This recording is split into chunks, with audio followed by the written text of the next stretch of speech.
The long way back. We sail in the morning. I snuggled under a blanket and went back to reading. I don't want to go back, Matt complained. We all felt the same. It was time to start my watch. We were pulling the mainsail up. Suddenly,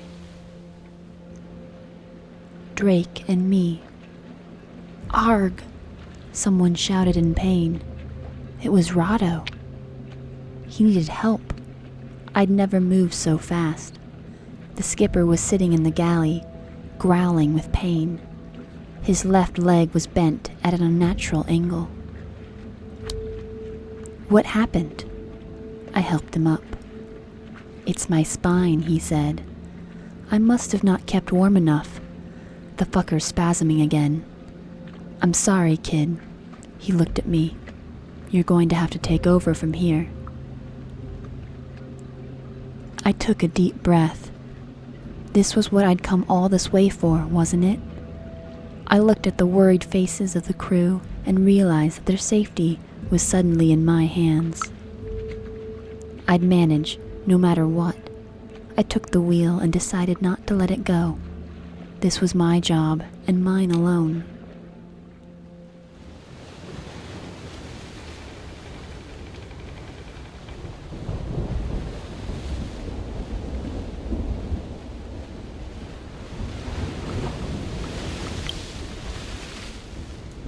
Even though I had double insulated gloves on, my hands felt cold. My dad has been overprotective lately, I said. After my mom died, he sort of lost it. Those first 2 years were hard for him. You never told me what happened, said Chris. We met soon after, didn't we? Yeah, on that short, stupid cruise from London to Barcelona. I shook my head. That was my way of coping. I'm not sure if my dad knew how to cope. I continued. He saw so many senseless deaths. And he always said that he was one of the people my mom saved on that mission. Wait, what mission? They met in Afghanistan in 1983, I started. My mom was dating a French doctor at the time, and they'd volunteered for a Doctors Without Borders mission. My dad was there because he was a war photographer. My mom was a young idealist. He'd already lost all faith in humanity and was burned out. I shook my head. They made this very romantic pact that if they got out of there alive, they'd meet in San Sebastian 1 year later and go sailing. Then he started to transition to lifestyle photography, and my mom kept working as a surgeon. Oh, said Chris. That explains everything. Like what? He just had to push it. Like you being a human rights lawyer, maybe? He looked at me. How come your dad got like that? He started going to therapy recently. More like 18 months before that, actually. Some powerful mind stuff that involves moving your eyes and healing trauma. New Age nonsense, if you ask me. So my mom had always dreamed of seeing the Antarctic. We joked that it was going to be their retirement honeymoon trip. After she died, I decided to go. I sighed. First he got mad, then he started going on about how he couldn't lose me as well, and then he said if he was going to book a cruise on one of those expensive tourist ships. We had an argument about it. There were books flying at one point. Chris nodded. Let me guess. It's the most dangerous place on Earth. A lethal continent. The boat could be crushed by waves any minute. I yelled at the top of my lungs that it was rich coming from someone who once went on a smuggling run across the Atlantic. What? He photographed people who were taking weapons from the States to the IRA. He said those were the best portraits he ever took, but at the end of the journey, the skipper confiscated his camera and all the negatives. Lovely chap, I said. He became my dad's closest friend. They used to sail together all the time. So, to cut a long story short, he said he was going on a cruise and promised to give me something for my birthday. And he came, and the present was waiting for me. I finished my story with a smile. Jesus, said Chris, and I thought my birthdays were weird.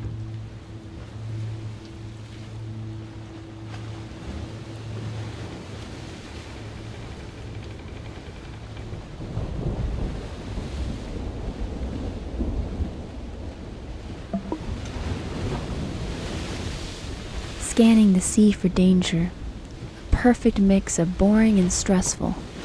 Before I'd managed to eat a thing, the food was already cold.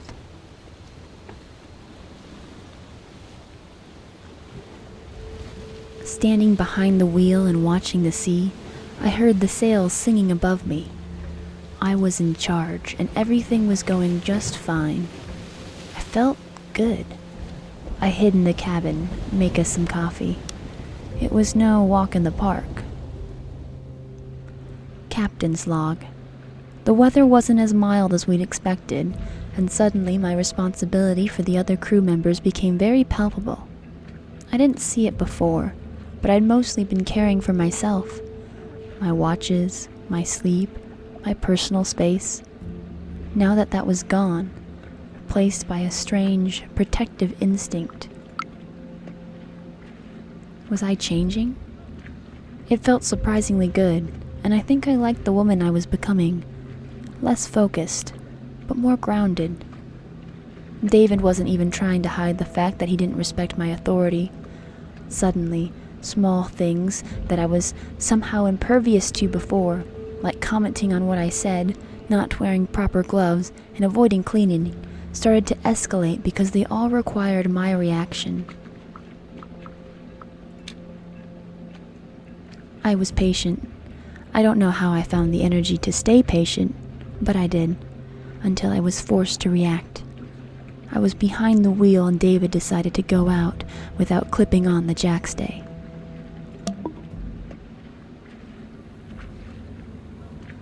David, could you please clip on, now? I said automatically. He just snorted, and I'd had enough. Clip on, please. Unless you've got a death wish, of course. He shrugged, but secured himself and smoked, looking at me defiantly. I stared back.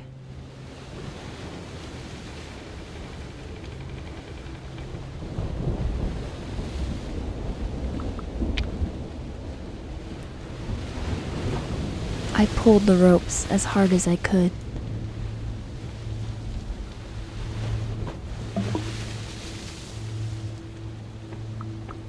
I had layers and layers of clothes on, but I still felt the cold wind.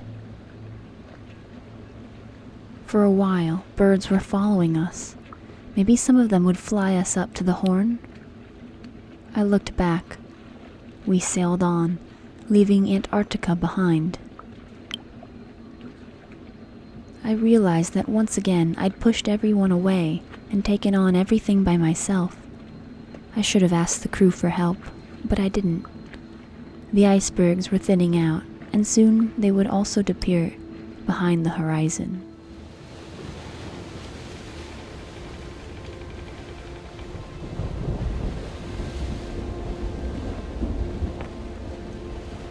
The yacht was going at 7 knots. Could be better. It was all different now that I knew the boat was under my responsibility. Standing behind the wheel, watching the sea, I felt the boat working beneath my feet. I was exhausted. I checked the log and wrote down our speed. And then, just as we were passing the Horn, our engine gave up on us. Or, to be more precise, the propeller had given up on the engine and they'd somehow disconnected. Fuck. Meltdown. Fuck, fuck, fuck, fuckity fuck. I repeated under my breath. Part of me wanted to break down and cry, and part of me wanted to laugh. I just looked at Rado and started to laugh. "I'm sorry, Henry," said Ratto. "You'll need to set sail and get us to Puerto Williams the old-fashioned way." I felt my knees go weak. I still remembered the wrecks we passed on our way south. "You can do it," Ratto said, and patted me on the shoulder. I checked the logs. After I checked the logs and the winds and tidal streams, I did some calculations and broke the news to the team. "What do you mean 2 days late?" David erupted. He'd been unusually quiet after a confrontation, but looked like he'd finally returned to his old self. I flinched.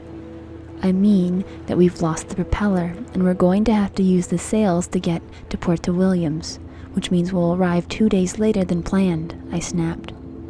"But I have a plane to catch!" The rest of the crew stared at him incredulously. "And I have a boat to run," I shrugged.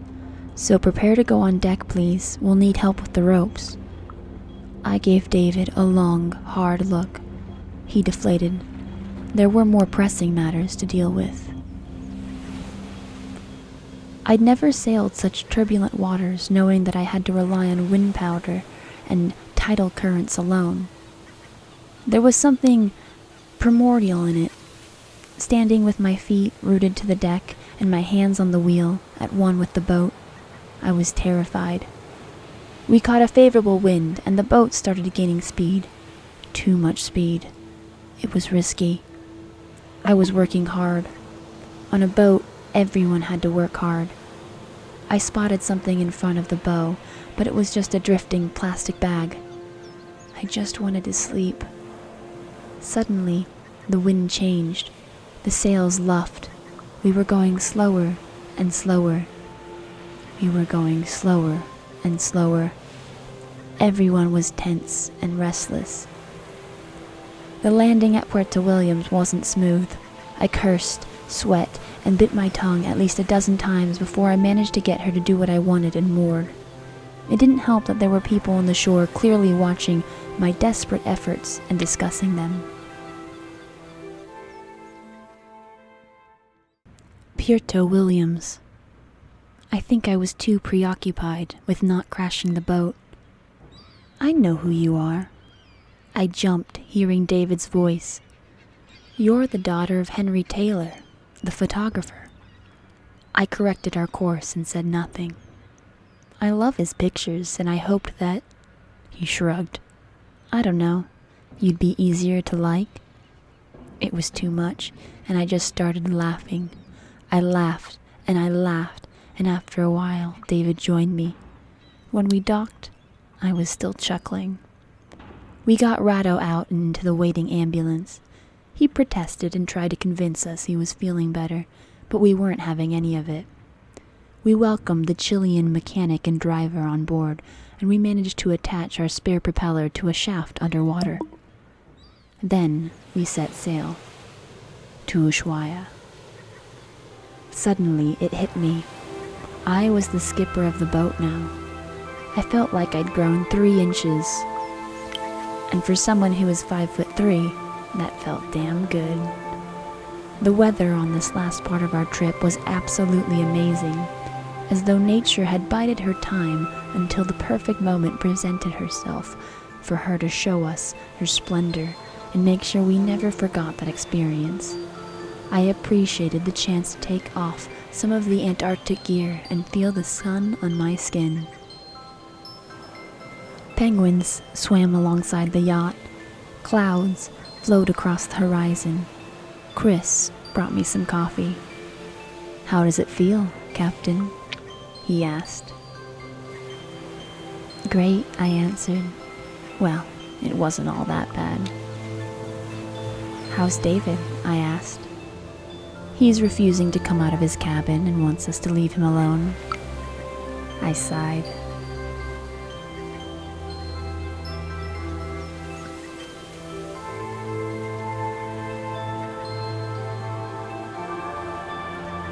The light was sublime. And then, just like that, we were back.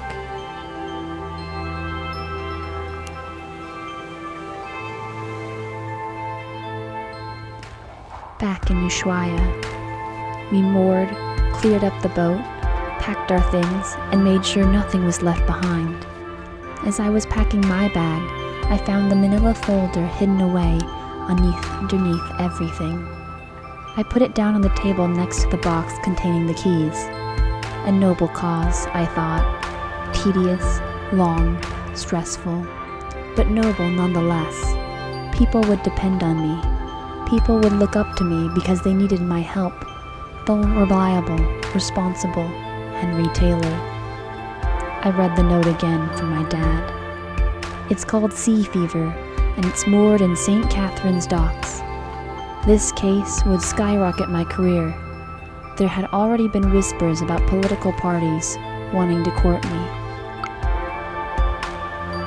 I tucked the folder neatly into the last trash bag on the boat. We signed the necessary papers and finally set our feet on solid ground again. I excused myself and went to the nearest shop to buy a SIM card. I called Rado. He was grumpy. It's some kind of nerve inflammation and slip disc in one, he informed me. They gave me some pain and anti-inflammatory medication, and they're observing me. How was being the skipper? I thought for a while before I answered. I think I want to give it another try. I can't decide yet. I looked at my watch, calculated the time difference, and called my husband. He should have just finished his performance. Hello, darling, he said, and I smiled. I gather you're back from your journey, safe and sound? No peg legs or eye patches. That's what you get after sailing in the Caribbean, I answered. But wouldn't you like me more if I had one or the other? Pirates are cool. I sighed. My dad gave me a boat. I said it quickly to get it over with. Jesus, said my husband. It was only a matter of time. Are we going to live on it? And if yes, can I keep my sofa? Time to say goodbye. The Hard Rock Cafe in Ushuaia wasn't a particularly special example of the famous chain. I went in and looked around. My dad was standing at the bar, holding a beer and growing over some pictures with the bartender. I'd missed him a lot.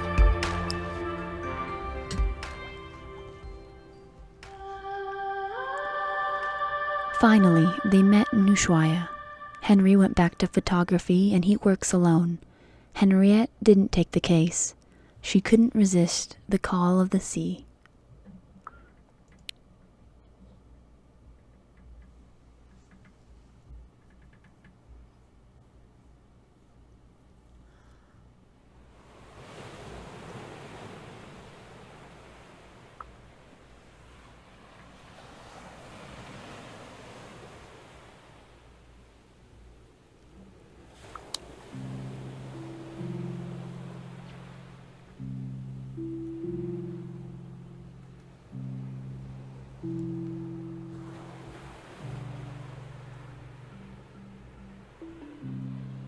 They talked, putting the pieces together. The sun was high above the Moai when Henriette and Henry finished their story. You dropped the case, Martine said. I wish you'd taken it. You'd have done so much good. And you got a yacht for your birthday, Martine continued. Who can afford that? When they returned to the statues, the story was still on their mind. Why did you choose the Antarctic? Tomek asked. From the very beginning, there was an awkwardness between Henriette and Tomek. He tried to chat up, and she evidently steered clear of him. And yet they couldn't avoid talking to each other altogether. Do you think you'd have dealt with your problems differently if you hadn't have gone there? The fact is that I met David and had to find a way to deal with him, Henriette said, and I had to take responsibility for the whole boat. That wouldn't have happened anywhere else. Adelia commented, If you sailed around the Caribbean, there'd have been another David, but you wouldn't have been the same Henriette, Adila added. Or are you someone different in every place you visit? They gazed at the row of silent statues. Did you know this place was destroyed by a tsunami in the 60s? Henry asked. Today, no trace of the catastrophe remained.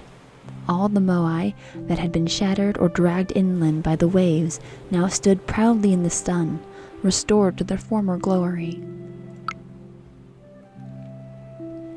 There's always hope, isn't there, Dad? Henriette winked. They didn't comment, preoccupied with planning the rest of their day. Soon, they were joined by Matthew, Henriette's husband. Sorry for not coming sooner. I'd been trapped on a yacht with these two, all the way from the UK. He rolled his eyes. I had to spend a little time alone. I'm sure you know them as a lovely pair, he continued, a sarcastic smile creeping across his face. But they develop a dynamic when they're together too long. We've noticed, Temet grinned at him. So what have you been doing? I'll tell you over lunch, he said, as they started to get their things together. But there's a complex of volcanic caves. They walked away discussing what they would see next, the moai steadfastly watching as they went.